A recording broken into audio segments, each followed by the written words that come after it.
thanks so much for joining me today. My name is David Nutting. I am a personal trainer, and I've been able to help some different people with golf throughout the years, but also what it'll help is their flexibility, their mobility, their rotation, as well as their strength. So I want to show you some exercises you can do at home to be able to help that. So let's get started. All right, thank you everybody for joining me today. This is part 1 of 2, and today we're going to work through several exercises that you can throw in to your bag of tricks, and it's going to help your golf game in a lot of ways. This first exercise, if you can find a towel or anything that you could just squeeze together, and then just taking a broomstick or a dowel rod, and all you're doing is rotating, creating good thoracic rotation. Shooting for about 10 to 15 repetitions, 2 to 4 sets through each of these exercises. Next one is called a dead bug. This one I'm getting the movement coming through the legs and the arms. So think of just opposite arm, opposite leg, but not letting your back move. With any core exercise, you want to focus on breathing and then make sure your spine is neutral, especially in this one. So you want to think of your lower back pressing down nice and tight. This is called a half kneeling lift. On a half kneeling lift, I want to stretch that back hip, so I'm getting that back knee down to the ground. You could always use a dumbbell in this exercise as well. But it's getting a great stretch, creating that disassociation, which is a great thing for golf, from the lower body to the upper body, allowing that diagonal pattern, that transverse movement, great movement. We're getting both directions, up and down movement. This one is called a Russian twist. If you don't have a stability ball, you wouldn't be able to really get the full function of this. Another way to do a Russian twist, though, is grabbing a medicine ball like I have here or a dumbbell, and then just sitting down on the ground, leaning back a little bit, what's called a C curve, and then you just rotate back and forth.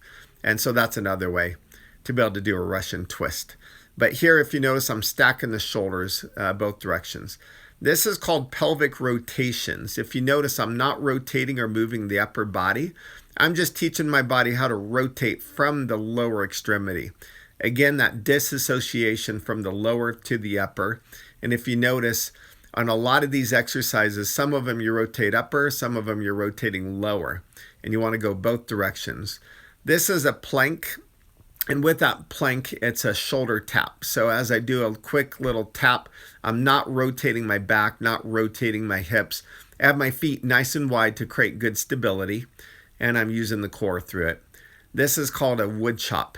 So I'm rotating through my feet, through my hips, everything rotating through.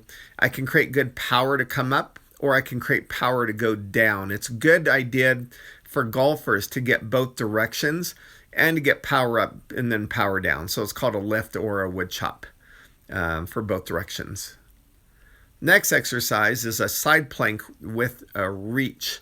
So I'm reaching through, and you can change the speed of how you do it. You could always add a light dumbbell with this one, but it's going to work the backside of the core. That's the quadratus lumborum. And while the function of that muscle is helping to stabilize the hips.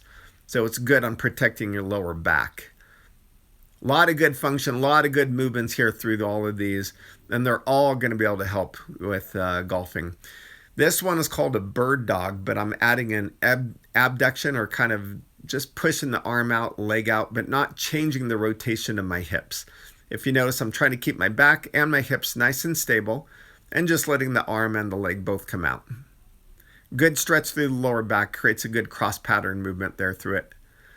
Core tight, extend out. Great exercise, good stretching.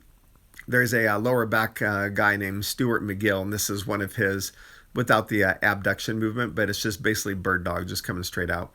This one is called a PALLOFF press. If you have a cable or a band that you can use, be able to grab that, wrap it around something for a band, and then all you're going to do is just press straight forward. So the benefit of this one is the weight wants to pull me back towards that side. Like this side is pulling me towards the left, but I'm resisting it by using my core muscles to contract. All good things through that. This one is hip mobility. So think of swinging your leg and getting it up as though you're getting on a horse. If you notice, the hip the hips, creating the movement, but I'm not motioning from the back. Again, a very good disassociation. If you're not a subscriber yet, please subscribe below and click comment and like. Would love for you to follow me. Hi, thanks so much for joining me today for all the golf exercises you can do at home. Take those exercises, they're gonna help to reduce injuries, help to prevent injuries as well. They're gonna be able to help your mobility. So where you're getting tight, it's gonna help to open up that power through your hips, through that thoracic area, because we don't rotate from the lower back, we rotate from the hips and the thoracic area. Those exercises will teach your body how to do it. And that is a good thing. Thanks so much for joining me, and I hope that you'll subscribe and follow me on some other videos.